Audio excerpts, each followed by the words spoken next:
Hi everybody! Summer has come and I decided to make a headband tutorial with beautiful colorful flowers. Pink and blue are great combinations of shades. These colors are bright and gorgeous. Write in the comments which hair version you liked best. I will be glad to see your likes and reviews, and don't forget to subscribe to Gilda Workshop to find more useful DIY tutorials. Well, let's get started. Enjoy watching!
Breaks and I'm burned by the morning light. I make the same mistake more than twice. Same song, but brand new dance. I wear out my third second chance. You take my breath and I can't get it back. Might be time for me to face the facts. The best me is with you, but I know I got a lot to prove. They think we're too damaged to fix, but we're just working through a little rust. They like to say we're just young, but I know we won't give this up. Sometimes I lose my mind, and some days it's hard to find the reason why you stay by my side. You and I break our hearts open in half, just to see if we'll put them back. No matter what they try, I'll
enjoyed the feminine princess look from a Disney fairy tale and I decided to make earrings for this accessory. I will leave a link to shorts in the description.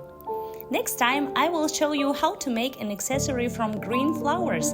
Click the bell and don't miss a new DIY video. That's all. Have a nice day. See you. Bye.